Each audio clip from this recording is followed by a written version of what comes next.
मराठा समाजाला दिलेलं आश्वासन मुख्यमंत्र्यांनी पूर्ण केलं, पण आता आणखी एक आश्वासन पूर्ण करण्यासाठी सरकारवर दबाव वाढलाय। हे आश्वासन आहे धनगरांच्या एसटी मधल्या आरक्षणासंदर्भात।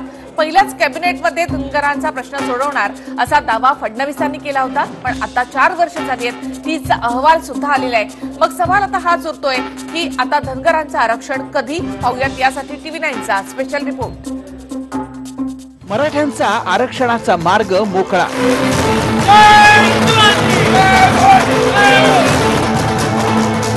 पण धनगरांच्या एसटीतल्या आरक्षणाचं काय?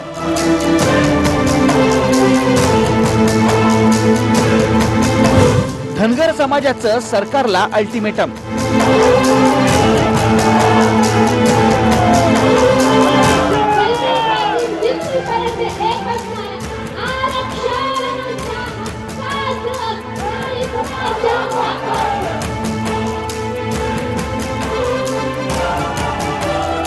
एसटी मध्ये आरक्षण मिळावं यासाठी आता धनगर समाजाचा हा एल्गार आहे। एकीकडे एकाच दिवशी 3 मेळावे झाले, तर विधान भवनापर्यंत आरक्षणाची ही धग पोहोचले। धनगर समाजाच्या कार्यकर्त्यांनी विधान भवन परिसरात जोरदार घोषणाबाजी करत भंडारा उधळला आणि त्यानंतर पोलिसांनी काही कार्यकर्त्यांना ताब्यात घेतलंय।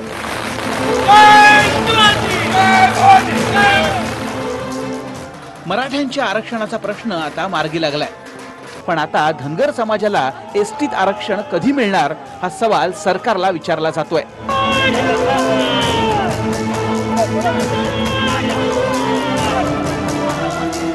धनगरांच्या आरक्षणाचा प्रश्न सरकार समोर मांडण्यासाठी धनगरांच्या नेत्यांसोबत TV9 देखील फिरतंय।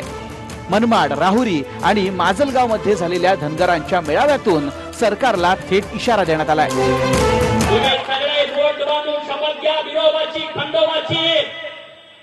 वोट बांधून सगळ्यांनी हात वर करा।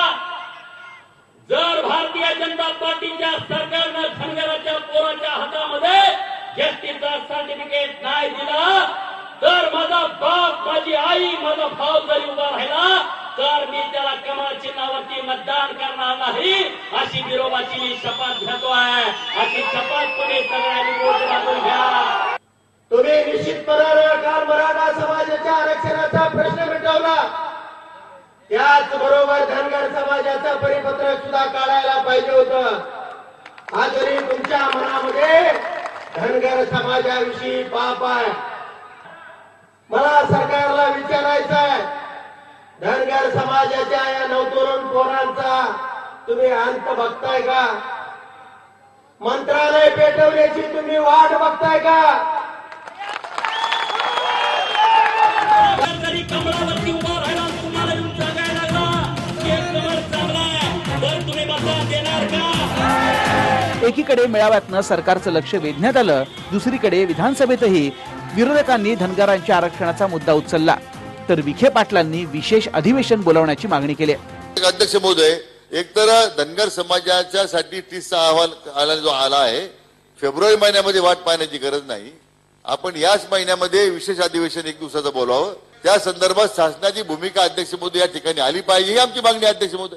4 वर्षे काढली, आता आयोगाचा अहवाल येऊन 3 महिने झालेले आहेत, एक शब्द सुद्धा कोणी बोलायला तयार नाही आहेत आणि आता सांगतायत की आता आम्ही आणखी एका आयोगाकडे, दिल्लीतल्या आयोगाकडे तुमचं शिफारस करणार आहे, म्हणजे अजून 10 वर्ष त्या आयोगाचा अभ्यास चालणार आहे। अशा प्रकारे या धनगर समाजाची शुद्ध फसवणूक यांनी केलेली आहे आणि म्हणून या सरकारला आम्ही रस्त्यामध्ये उतरून जा विचारू, यांच्या गाड्या आडू, यांना महाराष्ट्रामध्ये फिरणं सुद्धा धनगरांची पूर्ण मुश्किल करतील आणि येणाऱ्या निवडणुकीमध्ये यांना घरचा रस्ता दाखवल्याशिवाय धनगरांची पोरं स्वस्त बसणार नाहीत। धनगर समाजाच्या आरक्षणाचा जो मुद्दा आहे, विशेष अधिवेशन बोलायची आवश्यकता याकरता नाही की तो अधिवेशनातला विषयच नाहीये।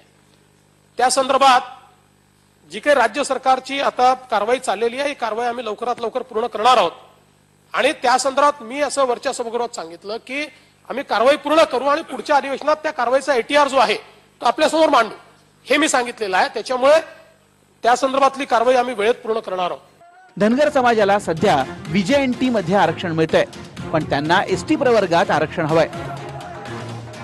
धनगर आणि धनगड या 2 शब्दांमुळे आरक्षणात बाधा आली आहे। धनगरांना सध्या एसटी मध्ये आरक्षण आहे, तर धनगर आणि धनगड प्रशासकीय चूक असल्याचं धनगर समाजाचं म्हणणं आहे। माहितीच्या अधिकारानुसार राज्यात एकही धनगड अस्तित्वात नाहीये। हाच अभ्यास करण्यासाठी टीसचा अहवाल महत्वाचा आहे. अहवाल आलाय पण तो पटलावरती मांडण्यात आलेला नाहीये. पण त्यावरून देखील तर्कवितर्क लढवले जात आहेत. मात्र धनगरांना दिलेलं आश्वासन पूर्ण करणार असा विश्वास मुख्यमंत्र्यांना आहे. आता पुढच्या अधिवेशनात एटीआर मध्ये काय मांडलं जातं यावर सगळ्यांचीच नजर असणार आहे. मनमाडहून रईस शेख आणि सागर आव्हाडसह विलास आठवले, TV9 मराठी, मुंबई. धनगरांचा अभ्यास करणारा टीसचा अहवाल अजून सार्वजनिक झालेला नाहीये. पण सूत्रांच्या म्हणण्यानुसार मिळालेली माहिती काय आहे त्यावर ग्राफिकच्या माध्यमातून आपण एक नजर टाकूया. धनगर आणि धनगड एक नाहीत असं मत हे अभ्यास गटाचं आहे. धनगड हे मूळ आदिवासी आहेत. फक्त धनगड समाजच एसटीतल्या आरक्षणाला पात्र आहे. टीसच्या अहवालामध्ये काय आहे ते आपण या ठिकाणी पाहिलं.